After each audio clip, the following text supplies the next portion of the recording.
Thank you. It's now for something completely different. I want to begin with thanking Vera for the invitation to participate in the symposium. It is a privilege to be here, and it is moving to participate in this event, which pays tribute and commemorates and thinks about Gerda Lerner's legacy in a country from which he was forced out almost 90 years ago.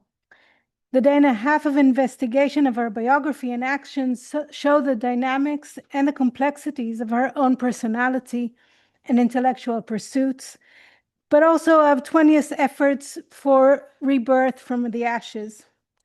The more recent reveal of the constancy of some of the deep structures that Gerda Lerner was positively fighting against is in itself a call to revisit and think with her work about the connections between history and activism.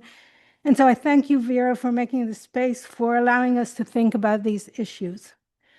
I'm a medievalist, and my own work connects to Lerner's scholarly production by thin threads only. I was invited to speak today because of a confluence of events some 20 years ago. I admit that I found to my dismay that my memory isn't as good as it should be, a very eventful 20 years for me.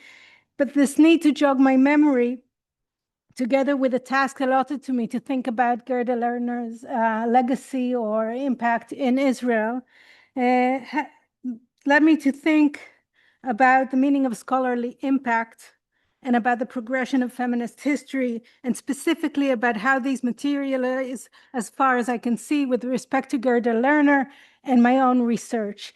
I hope these rather personal thoughts, and maybe exotic in terms of the medieval aspects of them, will nevertheless resonate with you. In 2003, 2004, I was an exchange student at the University of Wisconsin-Madison under the extremely generous and, for me, life-changing George Mossey Fellowship. For many years, Mossey divided his time between Jerusalem and Madison, teaching both at the Hebrew University and at the University of Wisconsin-Madison. His commitment to the two institutions was expressed in a bequest of funding that supported graduate students in an exchange program between these two institutions. As an early doctoral student trying to figure out her research trajectory, Madison was a pivotal place for me as a scholar. It was there my real education as a medievalist began. And I met Gerda Lerner there a couple of times in events dedicated to Mossey and to the older crew of emerita professors.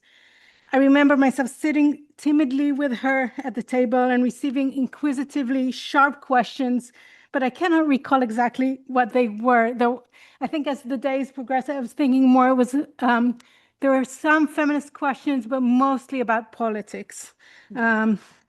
We shared the same unhappiness about the politics in Israel. I will go back to this later. In the following year, she received an honorary doctoral degree in Jerusalem. And as a Mossey Fellow, I was lucky to be entrusted with the task of organizing the events in her honor, in which Naama, one of the first Mossey exchange students, also presented her dissertation. She's there on the board. I'm not sure whether Gerda Lerner felt a particular special feeling in receiving that particular honor in Jerusalem. Though in these years she wrote more about her Jewishness, I was not sure Israel was particularly significant to her, and her disdain of the ongoing occupation and critique of Israeli government then rendered the event uneasy for her. We talked about it in Jerusalem. I cannot think what she would think today. Cannot bear to think. The honor itself seems also to phase her only little. After all, it was her 16th honorary degree. She told us she was planning on cutting the sashes from each and making a quilt from them. I still cannot decide if it was brilliantly ironic or a reveal of a Midwestern woman, grandmother persona she assumed after years in Madison. I'm inclined to think it was both, and that this duality also rang through in her visit in other ways. When Gerda Lerner came to Jerusalem, her words have been circulating and impacting scholarly field of women's history for at least 4 decades. Hearing her speak in person, the vigor of her words and combative style seemed to me and my friends who were organizing the conference with me, I was not alone, so they seemed to us both crucial and irrelevant to our own reality. A duality not unlike the one evoked by the sash quilt story. In the report of one of the main newspaper outlets in Israel, Haaretz, it was noted that Professor Lerner was receiving the honor late.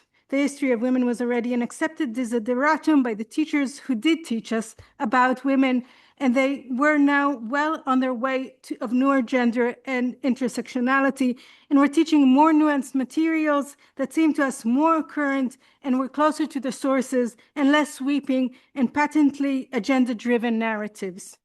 My critique as a student of the pre-modern was that the task of uncovering the structures of patriarchy left little room for complexity and attention to context of actual people, and that was essentially a redemptive positivist history. I will return to this problematic judgment later on. At the same time, as is further noted in this article, there were only a handful of historians in Jerusalem and in Israel more broadly that actually taught or even addressed these topics. So there was a gap between the sophisticated, or what we thought was sophisticated and advanced feminist history taught, and the disengagement with the kind of history outside of our small milieu. We had one female professor who taught, one male professor who taught these topics, very, very few, and that was the case in most of Israel. And here is another incident that exemplifies this dynamic I am sharing with you. In effort to advance awareness to women's history, and in honor of Gerda Lerner, the Mossi Foundation funded a course on the topic of women's history for 3 years, and I was lucky to teach it twice. But my experience continued to carry a sense of duality. While the course was packed with students who were massively excited about the materials, as I casually happened to meet them, several of them over the years, I know that these courses left a mark, not because of my brilliant teaching abilities, but because of the materials. The professor in charge tried to convince me that in the department that the topic was not right for beginning students. It was first-year students coming into the university. And one actually asked me, after visiting the class and seeing the packed room, to change the course in the middle of the term and to turn it into a course about the medieval city. Now, 20 years later, I see some merit to his didactic argument of covering more thoroughly a more confined topic, and to what could have also been a valid feminist statement that women should not be discussed as part of a social and economic texture, that they should be discussed as part of a social and economic texture and not on their own. But knowing that specific professor, his mind was not set on instructing me about intersectional positioning, but who knows? In any case, at that time, it felt restrictive and close-minded. It must have also felt this way because there were so few female professors around. 20 years later, Israeli universities engage much more widely with histories of women, gender, and sexuality, and these topics are considered acceptable topics of research. The faculty in Israeli history departments is more diverse, though some less than others. In this sense, the seed that was planted in Gerda Lerner's drawing attention to the creation of patriarchy has altered consciousness and actively impacted the history profession in Israel, as it did globally. Looking back, I wonder how much of my perception then was colored by the critical snobbery of youth or its unaware optimism. I think in hindsight that I then thought that we achieved more, advanced more intellectually than we actually did in terms of achieving a new kind of discourse. In fact, I think the problem of the tension between grand narratives bound by agenda and edging and activism and the nuanced work of the historian that is bound to unsettled frames of thought has become more troublingly acute. The duty of arguing for overarching patterns, and specifically about the inherent inequality of patriarchal social structure in the current neo-traditionalist backlash, backed by the anti-humanist current, is to me clearer than ever. And yet at the same time, close case studies and the close source analysis provide important and nuanced attention to shifts in structures and, more importantly, to actual people and experiences. These cannot be reduced to binarism implied by times, by social construct as much as they govern life. In the remainder of this paper, I wish to complicate this inner dialogue a little more by focusing on one argument Lerner makes in her The Creation of Feminist Consciousness, and to bring into discussion with my current research on perinatal mental distress in the later Middle Ages. Told you, very, very different. In The Creation of Feminist Consciousness, Gerda Lerner took the European Middle Ages as an origin moment. It was in the 7th century, she claimed, that the first explicit expression of resistance to patriarchy were uttered. Lerner identified the church as having a pivotal role in this process, and we heard mentions of this yesterday. It was the church that provided some women with a space for personal expression by affording nuns, mystics, and laywomen a space for expression and intellectual growth. Through religious devotion, women without official capacity could claim authority. Another source of agency relied on motherhood. Motherhood, Lerner suggested, was the gateway form of formulating an idea of womanhood. It satisfied it as an alternative. It was an alternative knowledge based on education to that based on education or intellectual property. Though in her book, it is very obvious that intellectual learning is the higher kind of knowledge, and what she judges as feminism or feminist consciousness is always intellectual learning and not other kinds of knowledge. I think there's a very, very European understanding of what feminism should be. These forms of knowledge were open or only or mostly to men, women. The majority of them had experience, and in particularly bodily experience. Recognizing that a good portion, perhaps a third of medieval women, were never pregnant, percentage calculations are always sketchy for the period, but she does note that.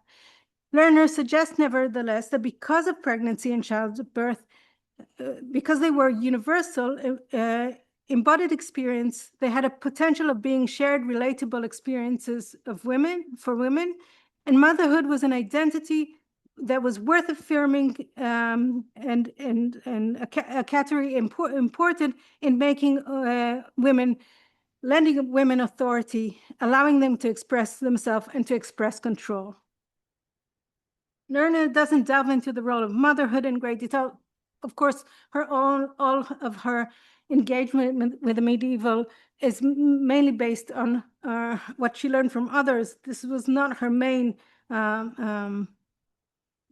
attention, but she doesn't provide support for her claim that motherhood was the basis of communal support networks or was the basis of communal ritual.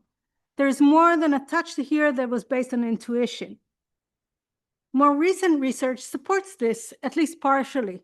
Purification rituals in northern France and England celebrated childbirth and motherhood through religious ritual and could foster female communities. But we also know that the involvement of the church might also hint to a heavy hand of authorities' involvement in engendering and later monitoring these practices, making their internal female agency less obvious. So these practices that are celebrated as female and authority building are actually ways of monitoring women, and this ongoing discussion within medieval historiography about how we read them. While actual mothers were important to her analysis, more crucial to the rise of feminist consciousness was the Mother Queen of Heaven image that began to assume a prime place in the devotional landscape of the late 11th century.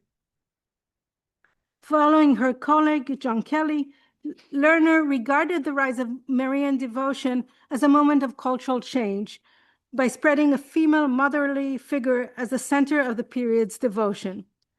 She understood that the rise of liturgy, festivities, and shrines celebrating Mary as providing a female model and space in which women, albeit very specific, righteous, and chaste women, could become figures of devotion as potential fostering empowerment to women. So much like her understanding of the need of female professors, she understood in this way the position of Mary, fostering other modes of feminine authority. Lerner's argument, and to a degree also Kelly's argument, makes much sense. One would expect the devotional culture in which there is central female figure would instill in women a sense of confidence and inspire their devotional practices.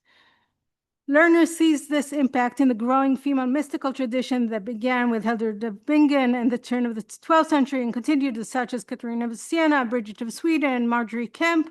There is women who obtain social recognition and even religious confirmation to obtain spiritual authority. While it is certainly possible to draw lines of impact from Mary to these women, the on-the-ground formation of female spirituality cannot be ascribed to it alone. In fact, chiefly and more importantly, mendicant devotionality, cities, the riches, the class, they are actually have a clearer line of impact. There were more immediate social, economic, and political contexts that permitted the rise of female spirituality. More importantly, when these are sufficiently acknowledged, it becomes clear that in many cases, these women were acting at the behest of men, being voiced by them, and this urges us to ask whether these examples actually point to the rising of feminist consciousness or to a regrouping, a restructuring of patriarchy, accommodating through these women its power. And the question then remains, how does patriarchy work and how does it shift? How does it change in bearing on life of actual women and men? And I want to tell you a story that exemplifies more clearly my own questions about how we tell the story of medieval patriarchy and its discontents. It is a story that we first encounter around 1120 in a compilation of stories involving Mary. So here's the story. There was once a woman named Morialdis, and she was the wife of a knight from Fecam in Belgium, now Belgium. One night during her pregnancy, she dreamed she was holding a vexillum, like a flag. How do you say that in English? Okay, a vexillum, does that work? You know, with the flag of a war, tainted with a color, sorry? Banner. A banner. Tainted with a color of blood. She awoke in distress and began speaking in a strange way. Her husband was surprised and didn't know what was going on. But unfortunately, her incoherence only worsened. The devil taunted her, and her Christian faith was faltering. The devil was after her soul. Fearing greatly for her, the knight and his friends began searching for a cure that would restore her mind. They took Morialdis to a nearby church dedicated to the Holy Trinity, most probably the one linked to the abbey in that village of Fecam, but to no avail. Many priests tried to exorcise her and to give her holy waters, but that too failed to alter her state. Finally, after a full year had passed, she was taken to a shrine dedicated to the Virgin. The shrine was remote, hidden in the forest, and fit for a hermit. Yet there, on the day of the Feast of the Purification, the woman was placed overnight and was finally healed. Mary's holiness, her role as Mother of God, and her own life experience were all at the root of Morialdis' healing. In some versions of this story, the sentiment was defined as granted to her by her son, but there too it is emphasized that it was Mary who was the active healer.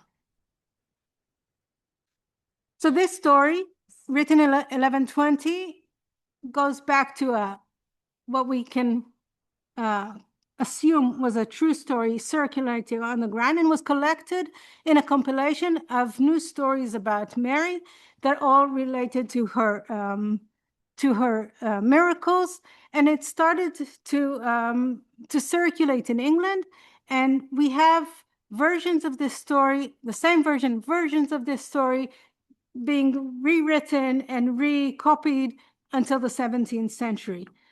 Some of the people who copied it didn't like it all that much. This is William of Malmesbury, who read this very early, right after Anselm wrote it, and he says this is not a really good story. It doesn't evoke the heart. It doesn't burn with any kind of ecstasy for Mary, and we should put it aside. And he only cites a few lines of this story. So the culture of telling this story at the early 12th century was monk culture. Monk were telling these stories maybe around lunchtime to kind of a pastime of telling these stories. And this particular monk didn't find the story very helpful for his own devotional purposes. But the story kept on being circulated in other texts. And we find also translation of this story in other versions. And we know that it was possibly was meant to be read or told in purification rituals, which are a yearly celebration, but also in very personal purification that women would participate in after their own childbirth.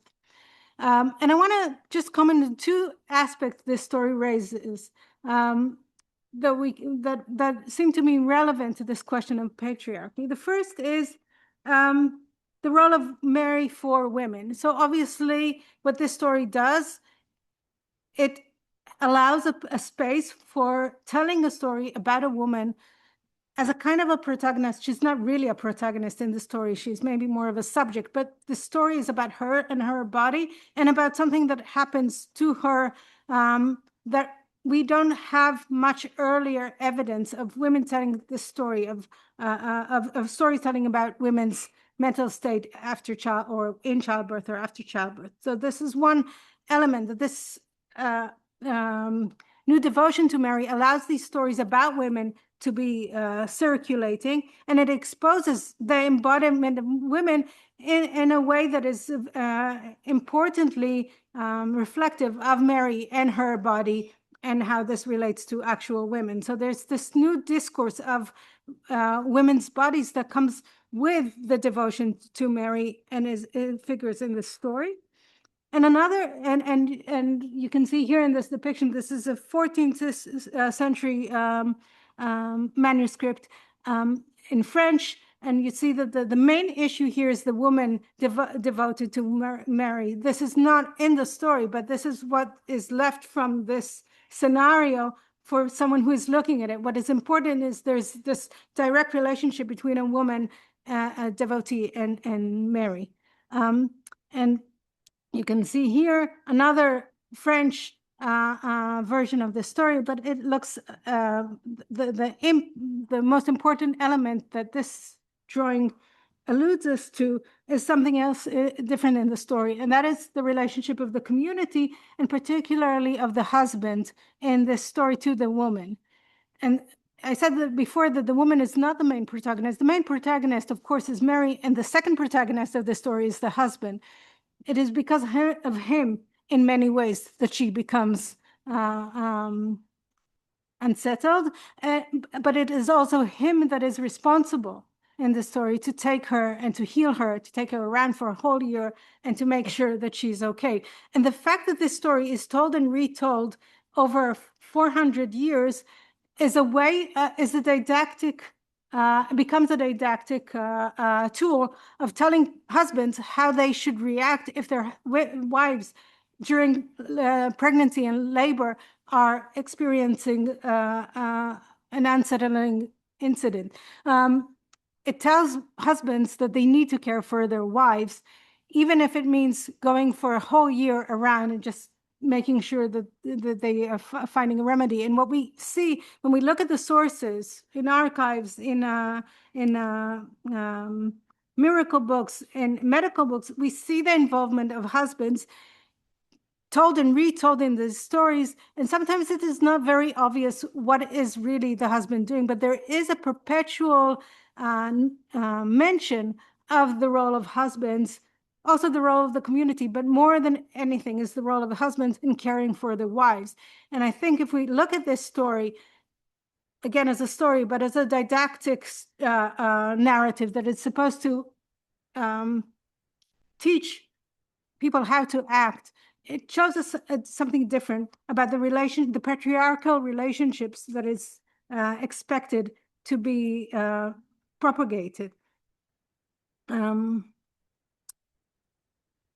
And just to finish off, I want to say what I tried to do here, maybe hopefully came across, is to look at something very, very different, but to say Gerda Lerner, in her Invention of Patriarchy, says, I know that much of the material that we find on the ground doesn't fit with my overarching statement about patriarchy. Men do collaborate with women. There are other instances and other manifestations of relationships that don't fall in with this grand narrative of the patriarchy. But I am set on telling you about the patriarchy mainly for having a very good narrative that can convince everyone, and you don't have to be bogged down by details, and you can remember it. But also because the agenda is more important than the actual people, and the overarching is more important than the people. And I think if we ask ourselves seriously, what does that do, both to activism and to history? If we think about the overarching rather than the people, what do we miss when we have that kind of narrative? Yeah, I hope this is clear. I'm done.